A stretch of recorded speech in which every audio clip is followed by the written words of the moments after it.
Grab your chair, grab your tea. It's The Big Conversation, your go-to space for exploring the issues that matter. I'm your host, Ronke Giwa Onafuwa. Today, as Nigeria marks June 12, a symbol of democratic journey and the power of people's voice, we're reminded that true democracy isn't just about casting votes, it's about the dignity and well-being of citizens. So while we celebrate the resilience of our democracy, we must also ask, are we truly free if economic hardship still controls our daily decisions? That's why today's topic couldn't be more timely: the psychology of poverty, how money affects the mind.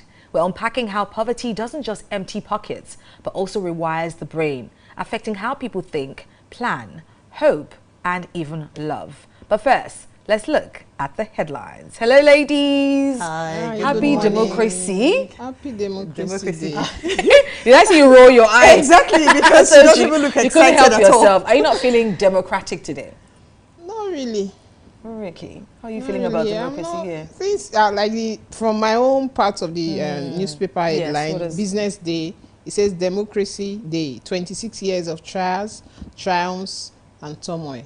If you want to apportion it in percentage, I think turmoil will be at the peak of the pyramid. A lot of people are still suffering. However, they keep saying they've done some things. I don't want to be like prophet of doom. Maybe, really and truly, when you plant something, so like a palm tree, it will take some years. Maybe that's what we are experiencing. I really want the magic to happen, but overall, I don't think Nigerians are not smiling. Nigerians are not smiling at all. I think all across, no one's smiling across the world. Even a lot of Americans are complaining about America. So I think the world is not smiling, to be honest. No, in America, when is their democracy day? Is it July 4th or so? 4th You of see July. The people all over. We don't have that here Anymore. So our own is like tantamount to mourning because we are thinking of school fees. Poverty has eaten deep into our psyche. Absolutely. And then some few people up there, they might be okay and everything, but generality of the people, they say if you are living in a place, you are the only big man and the people surrounding you, they are poor.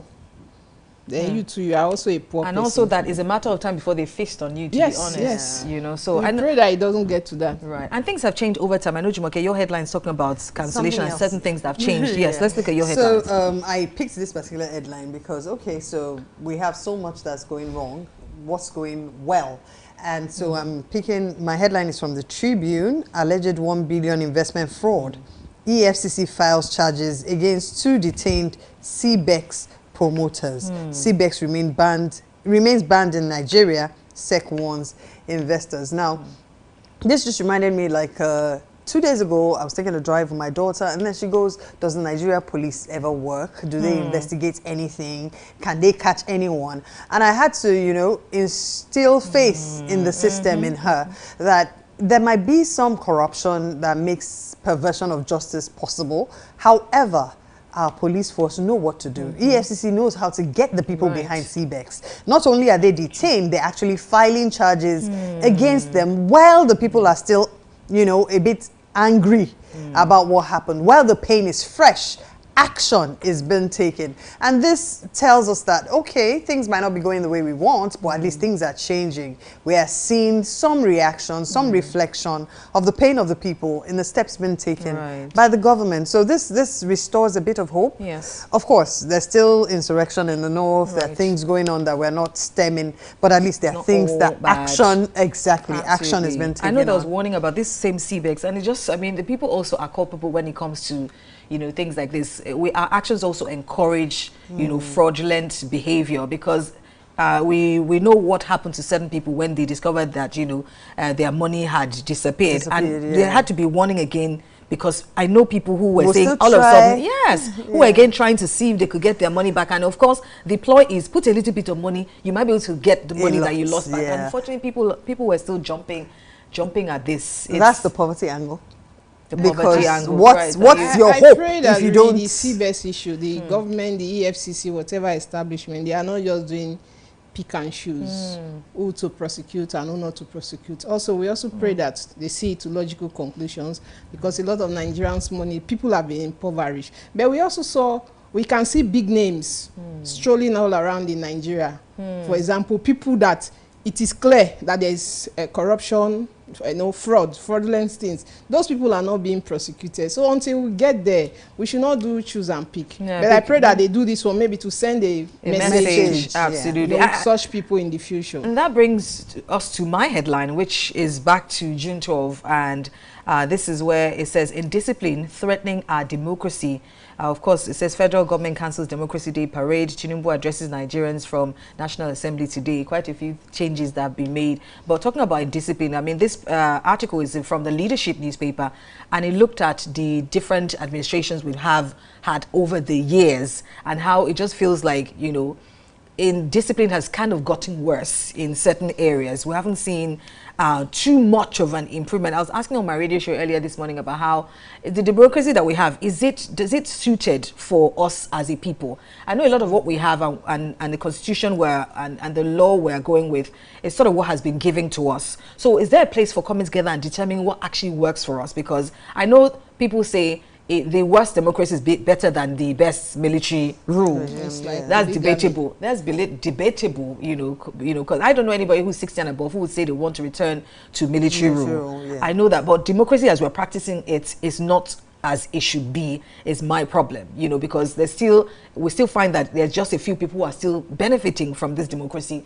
while, as we've said, majority of people are still in poverty, and that for me is, you know, is bad. You know, Nigeria is marking, you know, 26 years of uninterrupted democracy. 26 years is enough time to at least to some extent to grapple with certain things. But it feels like it feels like sand in someone's hands. We're still sort of losing it in some way. So for me, it's not the best, you know, way to celebrate Democracy Day, but what can we say? I'm happy that the president is talking of indiscipline. I think they say if he wants to start, he should start from his house. For example, this issue of convoy. Now they've said the rate at which people are being killed, or, you know, the other day I was counting about almost 100 vehicles. Things like that. Discipline can really start from, you know, they say if you want to look for the eye of the fish, go to the head. If it starts it from Asorok, it will trickle down. Absolutely. He should just start it. I'm happy that he's bringing it up. I pray that once he starts and Nigeria can see that at the federal level things are changing. Yeah. It will just, it's like magnets. I totally agree. I know oftentimes they want to make the responsibility, put the responsibility on the people to sacrifice, to make the change, to start the, you know, the process of change. But just like you said, it starts from the top. And when someone is committed to, you know, ensuring that Nigeria is great, people will fall in love. We know Nigerians. Oftentimes in traffic, there's people are driving badly until a soldier comes down with whip. Everybody falls into line. I'm not saying we need to go back to whipping ourselves. You see a car, federal government car driving on the wrong side of the road. Things like that. When you know you are following due process, the people will take a cue from there. So the issue started from the National Assembly, the Asorok. Yeah. And when the leader is in charge of discipline, it's palpable. So I don't think, I suspect that this headline might just be paying lip service to indiscipline. Because if you say, I mean, we had times when government officials were monitoring that people stayed on queues without shunting. Exactly. It was a thing in Nigeria. You know, we realized that, okay, it was a military rule anyway. And so if they say stay in queue, you are not going to try to jump. You are not going to try to shunt. You are respecting. Now, people fear traffic lights because of fines. Not because of the rule of law. Not because they believe they'll be punished. You know, punitive measures in place. And all their consequences. People escape with a tip or a bribe or whatever these days. So like Toju said, let's start from where it matters. If the president is not escaping punishment, I mean, it then becomes necessary for everybody to understand that the tune has changed. Like, for example, the National Assembly, their salary comes from, as soon as IGI is generated, it goes to statutory accounts. Direct, as the federal government is getting a lot, they are getting. Why people will wait for 10 days, 4 days? Start from the top. It will come down. People are there waiting for their pension. Like you said, this lip service, as far as I'm concerned. But maybe the president wants to have a change of mind and attitude. Who knows? I mean, what makes an average Nigerian, average American so patriotic? It's not like even now that they have a president that a lot of them are, you know, complaining about. But there's the American dream. There's something that makes the average American say, God bless America. There's something that makes the average American stand, you know, of course we know the people who still break the laws, but most of them, you know that, you know, if I you know, drive through a traffic light, I will get this. So there's a system, and I think that's what we need to, and institutions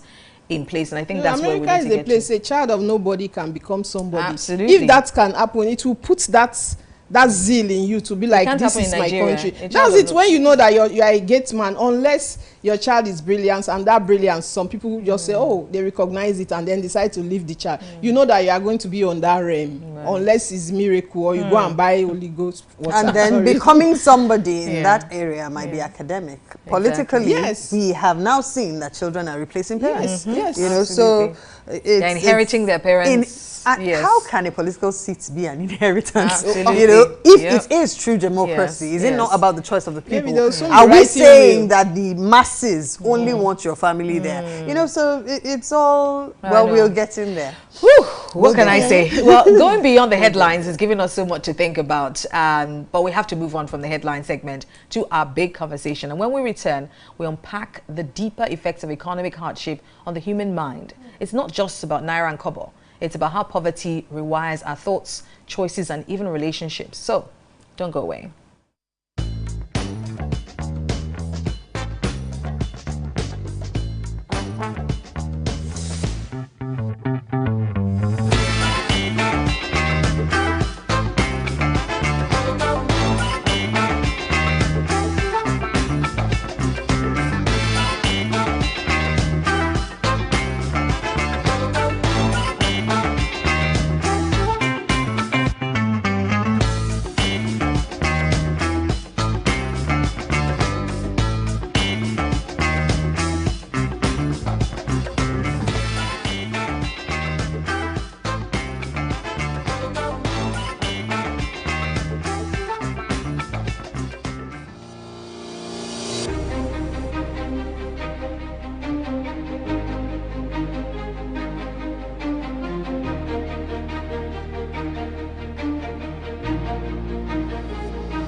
Welcome back. You're still tuned into The Big Conversation on Dominion Television.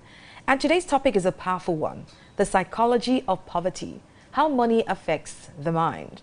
Now, research has shown that poverty doesn't just impact our wallets. It shapes how we think, feel, and make decisions. From survival mode to scarcity mindset, poverty influences everything from risk-taking to self-esteem. Joining us today is Dr. Lola Odeyale Fasida, coach, author, finance and management consultant. And I'm excited to have her on the table joining us today. Hello, Dr. Lola.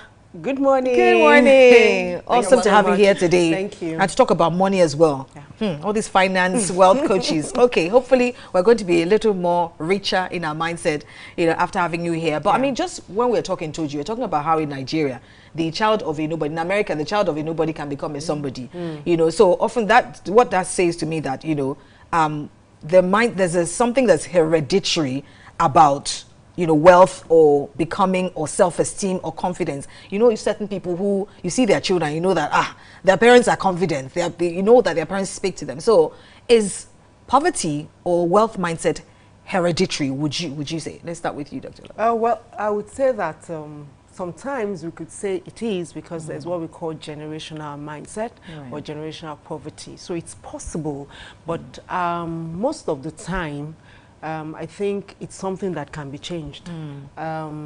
Yes, we could have some situation where, it's passed down, that mindset is passed down to, their children. But I believe that with opportunities to learn about, the right mindset, it can actually be changed. Exactly. Now, I mean, for the ladies, how old were you when you became aware? I'm always ashamed to say, in my 20s, oh my goodness, nobody really taught me about money or talked to me about money. For me, I was also one of those people who were just raised to, when you get married and someone's going to take care of you. It was when I became much older, I became aware that, okay, it's important for a woman to also think about money, make money, eat it. So how old were you when you became aware that, okay, full adult? Full adult. Yes, just like you. I didn't have that mindset. Money comes, money goes. My mommy, like the straw video, I can identify it. Oh, you watched the movie? Yes. Was, single parent. All she was thinking of was just how to take care of us and everything. Myself, okay, 3 of us, because some things happened, The elderly ones, they've gone during the Buhari time, the first presidency, when head of state, when he changed money, that thing changed the dynamics, so it wrecked my mom and everything. So money, you just spend it. I was just like, you are spending money. You didn't even. I was the one that used to ask her, and then she used to say, "You are my accountant." I will now start saying, "You spend this. Where is the money? What did you do with it? You did." She say, "I've used it." Like it was just never enough. I didn't have that opportunity until I said it once here. They said I should not mention bank. I will tell my children, the money somebody gave you, bring it. Say, Mommy, I've dumped the money somewhere. I cannot bring the money out until so time. I say, go and bring it. You kept money somewhere. Say, no, the way it is has been locked. Yes. I'm like, wow, I didn't know. Wow, I mean, yeah, absolutely. What was your experience of money growing up? Well, I got into financial literacy practically in 2015. Wow. So I was 35 before I started learning about money. But before that, which ties into your question about mindset, wealth or poverty mindset being hereditary, I think we are all exposed to the way our parents handle money. And the good part of my experience with my parents was that they were on different ends of the spectrum. My dad was what they would call in Yoruba Budan. So my dad ordinarily would, when he has a lot of money, he has a lot of money, and the neighbors know. My dad was exactly like that as well. The neighbors know. Everybody knows he has money because we all get things we didn't ask for. But my mom, on the other hand, was a civil servant who enjoyed collecting from daddy the way everybody did. But one thing was, whatever money was in her hand was always the last. So over time, I got familiar with the last. Being a way a woman keeps the home running, even when the husband is down. Now that the last, she was raising about 7 kids, and every child could get the last from her. So whatever she's giving you is the last, and then you're watching, and then somebody else comes, and there's still another last. And also, no matter how much daddy decides to splurge, mommy would always have some money, you know, somewhere for something. And then we found out that in the times that mattered, this civil servant had more money than the guy that had a lot of money, you know, because when you need it, she has it. He only has it when he has it, not when he needs it. And so we had to choose whose money mindset we were going to borrow. Now, I think I blended both, because when I have money, you know. Okay. But I always have something somewhere. Now, this did not, I wasn't trying to build wealth. I was just trying to survive. Yes. You know, so 2015, strolling on the streets of Twitter, I met a young woman, Bojubola Sonny. She introduced, she was always tweeting about money. So I started following, and so I started reading up on Shola Adeshaki. I met a few other people, you know. I started reading after Nimi Kikubi, and she actually physically introduced me to these people. We even formed a group, you know. So then I realized, okay, it's not about survival mode. It's about building wealth. It's about caring, protecting your future. And then, you know, wealth creation became a thing. You know, poverty mindset will not allow you to think too far into the future. You're just trying to get through today. And so I guess with financial literacy, and I had to rewire. You know, what I'd even picked up, you know, deciding what my money mindset will be from what my parents' experience pushed me so far. But the rewiring had to be done consciously with financial literacy, reading up, following people. You know. How about you, Dr. Lola? Because I know you also even have a book for kids about money. Well, I would say that when I was growing up, my mom was always saving. She believed you need to save for tomorrow, no matter how little. For her as well, she would be like, oh, I don't have so much, but I have something. So she made us understand that there was need for you to have something, you know, kept aside. And then my dad, I think I learned something from him, because I think I was about 10, 11, and he would say, I wanted to go and supervise the people building, you know, my house for me, and they would tell me a little about building, and say, make sure that they use quality to build, and then make sure that you don't deprive them of quality material and all of that. So he introduced me to, you know, what I would say the benefit of having investment, especially in real estate. However, when it comes to money, it's not as if there was any, you know, training as well, but I think I got into financial literacy, just like Jimmy said. The thing is, I met two people that actually helped me, and I also went back to say, come, it's not about just having to save and then when you need it, or real estate. There's so much around money and so much about that mindset of having a positive, you know, mindset about money. And the two men actually, you know, changed so many things, and I had to go learn from mentors, George Clarkson, Robert Kiyosaki, and so many others, just to see that I get a balance in terms of money. And that's one of the reasons why I felt children also need to be taught early about it, because those mindsets, we pick them, like she said, from our parents, and you'll just be amazed that we all grow up just living whatever we know that we feel is right. Absolutely. And then later with a lot of training, literacy education, and rewiring, so because that mindset is key. How do you reconcile the nation, for example, the economy, the money mindset that we have, how to keep money, and how it's plunging a lot of people into poverty, and then making the recycling of poverty to continue? Well, I want to say that when you talk about poverty mentality, there's so many things around it. Now, some people see money as evil. And because of that, they don't want to have it. Please, can you give me an example? So there's people there's some people that just believe that being rich is not godly. That's when that money itself, it's evil. No, but is it opulence, like unnecessary gathering of wealth you are talking of, or seeing money as if God, you must eat? Money is what you put food on your table. Of course, I'm talking about having the money, you know, having that money, having wealth. But I actually feel that it is not the money itself that is evil, or the root of evil. It's actually the desire to possess it. And that's what will make people do some untold things just because they want to have money. So when people see, oh, he did this because he wanted to have money, they say, money is evil. It's not money that is evil, or it's not the root cause of evil. Just expose their true It's just that, that's just it. So that mindset is also something that affects people. Then you have people that have the mindset that there's certain people that should be wealthy or should have money.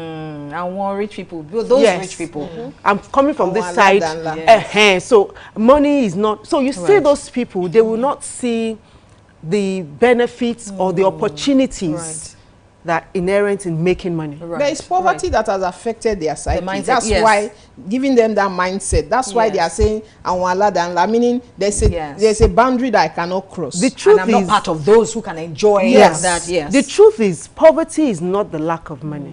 It's actually the presence of limiting beliefs. Ooh, okay. Say that again. Say that again. Poverty is not the limiting lack of beliefs. money. Yes. Yes. Okay. Okay. Let me take this back. Let me bring this conversation back because I love that. I love when women talk about things like this because oftentimes, yes, men are encouraged to talk about money. When women talk about money, even when you say you like money, like how can you be? You're a woman. How can you like money? Even in certain situations, people have gone to look for employment and they say, why you want to be earning 1 million? What do you want to do with it? It's not, but they don't ask that of men. You know, and the thing is, a lot of us were brought up by women, moms we did not know were actually footing a lot of the bills. Yeah. So we grew up with a mindset that, oh, daddy was providing. That's why sometimes even I make sure I let my children know when I bought that. Not to boast, but to let them know that I contribute as well. So they go to the grocery store, they want to buy something, I just buy it, and I'm not waiting for daddy to do that. So, and I feel that sometimes for some girls who have this waiting for a man to provide for them, do you think that's where that mindset came up? Because a lot of us are hush-hush about letting our children know that I paid for that. You know, I also paid half of your school fees as well. It is okay, but because we're trying to shield the male ego, oftentimes we don't say, and then our children, especially girls, grow up to think, I'm just going to get married and someone's just going to foot all the bills. Is this true? Then personally, I think it should be about we. The mindset I would prefer to give to a child is we. That when you can, even when you come to me, you want to ask for money or you come through me to get that money. Mommy, I want this, so you know that I want to talk to your daddy and then the money will come out. Sometimes when the dichotomy is so obvious, I don't think it's also good for. There should be that. It depends on the type of home, because personally it's what you give to me in marriage that will give you back. If you are trying to play, okay, we are one, we are together, but I think it's better that way. Sometimes the children, they know. If it comes from left or right, they know where the money is coming from. But that front of we are together, not all homes are. But they know that, the children know that you are struggling. They know that you come to Dominion, you are struggling every day, doing your voice like this thing. They know. They know. But that thing that, this we are in it together. That's my own. No, I just feel a lot of children. While we were growing up, I just assumed my dad did everything. Until much later, and my mom's telling me, oh, okay, I didn't know. Yes. And even a good man will channel the children to like, go and appreciate your mommy. She has done this, she has done that. Well, there's the cultural bias. You know, in culture, the man is the head of the home, and no matter how much the woman is doing, the man would take credit. And then this same way of let's keep a united front is why some women have stayed put down. In spite of the fact that they are carrying 90% of the weight, they will not give their children money directly. They will give it to their husband to give to their children, because that's the culturally right thing to do. Now, of course, religion has also pushed this a little bit further, because the religion will also tell you, I mean, there are women who make money and then hand it over to their husbands to decide how it will be spent. And so somehow, as a community, you know, we have the cultural influences and we have the religious influences. We have propagated that belief that it's the man that takes care of the home. So unless the children are hypersensitive to know that, okay, mommy is doing a lot. Now, for me, it became obvious, you know, from the story I've told, that when daddy is broke, the only reason we keep having food is mommy. I prefer that approach because that means there's no high, there's no low. We have a standard consistently. Then the high and low that the money making. Now, that's what, that was the difference, because with my dad, you will know when there's money, you know when there's no money. You know, but the religion and culture has pushed us not to speak up when we spend. I remember mentioning that when we're talking about marriage and culture, you know, I remember mentioning that my brother told me that he did not like my choice of spouse, though that was behind the scene. That I didn't like my choice of spouse because he was not sure he would be able to take care of me. And my response was, okay, when did the responsibility for taking care of me become someone else's? and not mine. So we can change the narrative if we let our children know that they must be responsible for their financial future. You know, this is why so many women stay in relationships where they are battered, because they have refused to take responsibility for their financial future. The unfortunate thing is, it doesn't matter. They might be making so much money. You know, they might be making a lot of money, but because they're used to their financial decisions and all their decisions being made by a man, what they do is they bring the money, sir, what are we going to do? And then you relegate your thinking and decision making to the man. You should know what you want to do with your life. It even starts from being single. It's not until you're married. You should know what you want to do with your life. You should set goals in relation to the kind of money you want to earn, the kind of money you want to save, the kind of money you want to invest, how you want it to come. You know, financial literacy, like she's advocating, should start from really young. I mean, what if I found out what I found out at 35? At 10? Oh my goodness, yes. Something else. So poverty really has conditioned us to think a certain way, not plan beyond a certain number of days, but we can actually change that narrative. So the reason why some people die poor, is it because of the scarcity mindset, or just because we know we're in Nigeria where some people really toil, some people work hard, you know, but unfortunately a lot of people will die poor. A lot of women will die poor. So do you think it's as a result of the scarcity mindset, or just because, okay, in Nigeria it takes a lot of luck to, you know? For me, I think it's the mindset, really. That word that you said, you know, some people will say, koto, the money is not enough. That's scarcity mindset. The truth of the matter is, if they're able to take, you know, control of their financial decision and life, you can actually even born poor and die rich and wealthy. Because the thing is, it requires a lot of discipline, it requires a lot of planning, it requires a lot of thinking about tomorrow. A lot of people have this immediate gratification mindset. I just, you know, pattern, you know, that kind of thing. Another one will come, you know. But you see, it's always good to balance things, and that's why, you know, that advocacy for having, you know, the right financial literacy helps, because you have to think of tomorrow. It's very important, because tomorrow will come. So why do you have to say, oh, sorry, I have everything today? And you know, we have people that even tell you that wealth or money is luck. It's not luck. It can be created. You know, it's not based on luck or chance. It can actually be created. It can be determined. You know, if you keep aside something every day, what are you going to get in another 2 years? You'll be amazed. But if you say, no, please, let it come, it's a luck. It's not luck. People that excuse me, when your salary is 40,000, thank you. Yes, because your cognitive reasoning is how does someone come all out you are of that? thinking about is how are you going to buy the next fufu to make the next soup? Buy bone, not even meat, and not people who have beef. Kids with that kind of salary, and how do you feed your child? Once there is poverty, you are living below a particular line. It takes miracle or somebody that will have pity on you to pull you from that level that you are in to another level. Because if not, unless you are stealing in your office and then you are keeping the money, yes, let's be factual. No, the thing is, it takes you, not someone. It takes you to come to that realization that you want to build a financial healthy future. I'm an advocate for that. The other day, I was saying teachers should try and buy whatever and train themselves. Educate themselves. But even at that, it's it's hard, but we do. You know, people who have legally come out of poverty, don't you? We all know people who have legally come out of poverty. Yes, people do come out of it. And then sometimes not all the time. You are working in an establishment, your salary is 70,000, you are driving one badass car. Sorry, my French.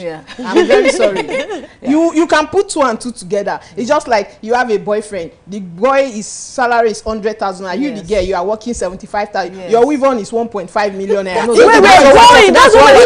we're saying. He will know that you are doing something. Very good. Aside. That's what we're saying. That's the mindset we are saying. You're answering the question already, because now I'm earning 70,000. Yes. And I am actually living to impress people that are not looking at me. Yes. You know, we have people that have that mindset of what is wealthy or expensive things is wealth or is finance or is success. And that's a myth.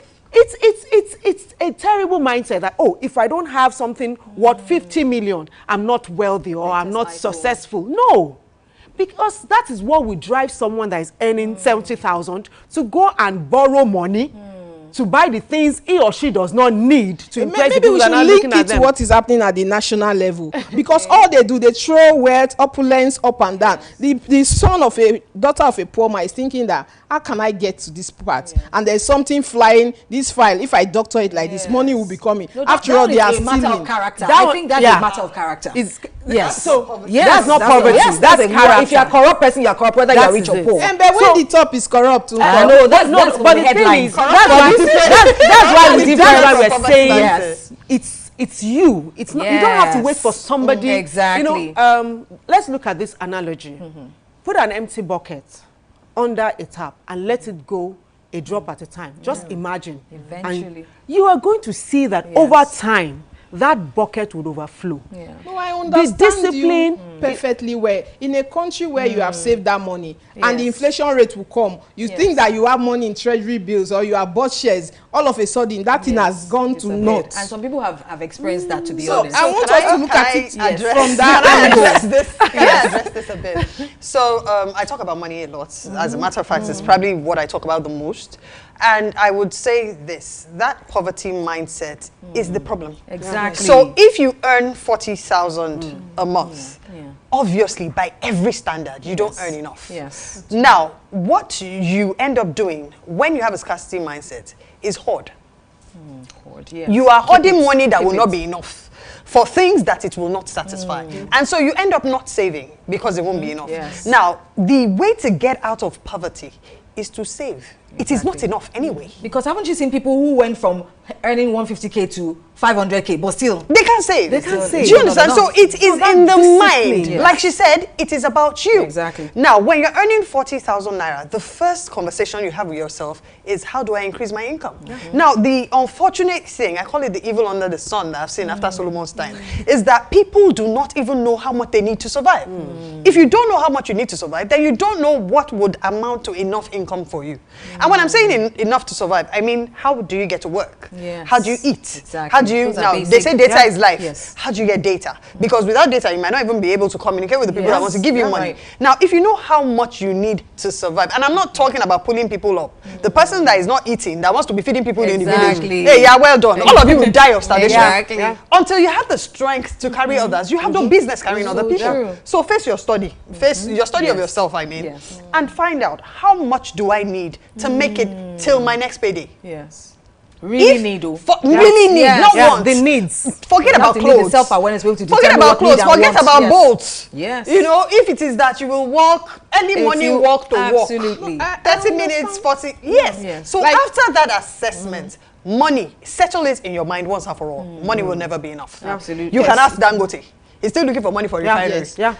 So the size of the head Yes. is the size of the headache. Yeah. So if it will never be enough, then save. Now I have some facts and figures that I wish we had. We could share schedule, because I use schedules for my talks. Now, if you save 360 naira per day and you invest it at 18%, you will get to 360 million in 36 years. Yeah, thereabout. Now, service life for a civil servant is about 35 years. So if you will get 360 million. Now I'm coming back to inflation. Yes. 360 million That's the after reality. your service. I don't care what the rate of inflation is, you have money. Yeah. Yes. Yeah. You are not going to queue up in front of the pension office. Yeah. That's because you set aside 500 naira per day. Yes. Now the truth is, those who drink Coke drink 500 naira per day. Yeah. Yeah. Already. Okay, in a situation where your salary does not come like until mid-month, maybe you have borrowed. Yes. I want us to be realistic. Yes. here. I Yes. understand what Yes. you are Yes. saying Yes. perfectly well. Personally, I advise people, say, we have gone to Ojioku, you are a landlord. I say, you work in secretariat, get a house in Mokola, yes. because what you spend on transportation, Exactly. at the end of the day, Will swallow the Yes. effect. no Yes. need. Yes. I understand, but let's talk to Reality. people, Yes. reality. Yes. That 40,000 or 70,000 naira, your transportation is 29,000 naira or Yes. 30,000 naira. Yes. You have 2 kids. Your conscience will be pricking you. If I keep, you don't even have that money, So how about 350 different to keep income streams? I every think that's day. where different Well, income that's streams it. also come. That's it. You You can't just say I'm only in Nigeria You today, can never have because it. Yes. I don't work. That is it. So you have to first increase your source of income. Absolutely. It's important because the thing is, whether you like it or not, inflation will keep going up. Things will keep going Yes. up. The next thing is, like she said, what do I really need this month? So if 40,000 will not be enough for me, then what can I do to get more. You know, and then what are the areas? This topic is really for the national government. No, it's then, also then for it's us. for us. If It's they for don't us. leave your destiny in the If hands they of don't government, change, yes, we there are will people change. without Do you know government that have been we able to have make- people? yes. I love what you just said. There's another mindset that is so terrible that somebody else is responsible for my financial life. Okay, you know what? I'm here. Let us take a break. Let us take a break. It's clear, obviously, that poverty is more than a lack of money. It's a psychological Yeah. trap that's harder to break than most realize, as you can see from our conversation. But is there a way out? Up next is our life hack of the day. Practical tips to help you save better and think clearer, even when funds are light. So stay with us. We'll be right back.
This is why people don't talk about money at the dinner table.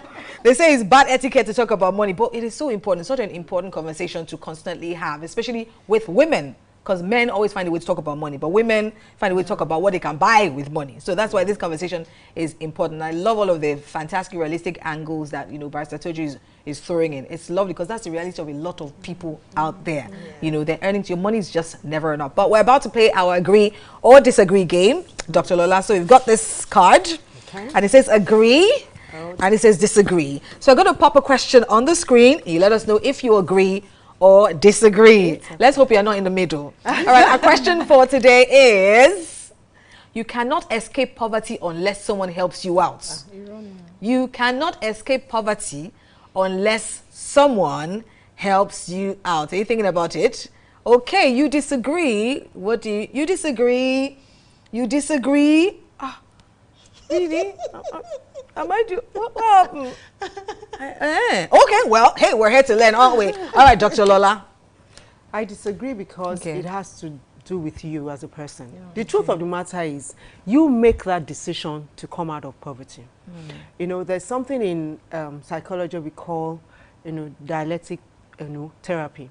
You first have to admit that there is a problem before you can seek for help. If you don't admit it, even if help is flying everywhere, you will not. So if somebody comes and keeps giving you fish, the day you come to say, no, I don't want you to continue to give me fish, teach me how to fish, then that is why I would disagree. Okay. It's you. But I agree, because even if it's in that teaching, that learning, you have to learn from someone. You know, I feel like if you don't, and that's what happened to a lot of us. Nobody taught us. We just assumed that money will come. You finish university, you will get a job, and you just become wealthy. So I feel that someone if you choose not to learn? What if you choose not to learn? Yeah, I know it all boils down to, you know, but I just feel like someone, and I think maybe this is me throwing out the challenge to everybody, because now I also wrote a book called Lara's Lessons, and there's a chapter there that talks about a lesson about money, because I'm also, you know, intent on ensuring young people, especially young girls, you know that money just doesn't come. You know, so I believe that, you know, if nobody helps you, we're all just going to be wandering in the dark. Pastor Toji, you disagree. Why? Yes, I disagree. Okay. Because you don't need anybody to help you. It's what you carry inside of you. Like we are talking about leaving point A, one floor to another floor. To know that, because you can be put in a school and you decide not to do anything and you won't do well. You come out with a pass or whatever, a certificate that you cannot even use, or you just go through school. But if you are determined, you are something has been instilled into you to strive for more, Right. you surely know that, okay, oh, it's not, you don't need anybody to pull you. Really? They say heaven help those who help themselves. It's not in the Bible, but go on. I disagree because no matter how much help someone provides to you, you are in charge of your destiny. So this just typical example, the person who wins the lottery hardly ever comes out with anything meaningful. So no matter how much help you're provided with, unless you have decided to move out of poverty, you will forever live there. And then we've already established that there's a mindset attached to it.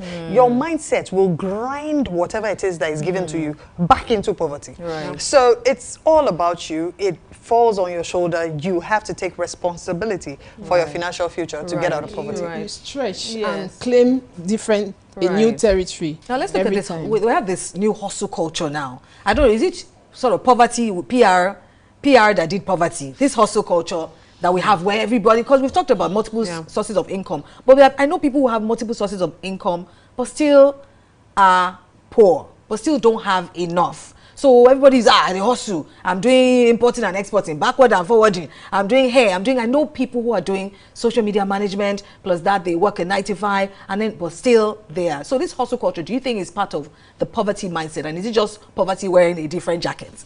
Well, I would say that, yes, it's good to have multiple sources of income, but That doesn't guarantee. Yes, it does not. What exactly do they have at the back of their mind? A lot of people, like say, will spend before saving because they are just all about now. They're not thinking of tomorrow. So there are some things you must have, financial habits you must have that will help you to come out of that poverty mindset. Making so much money is not enough.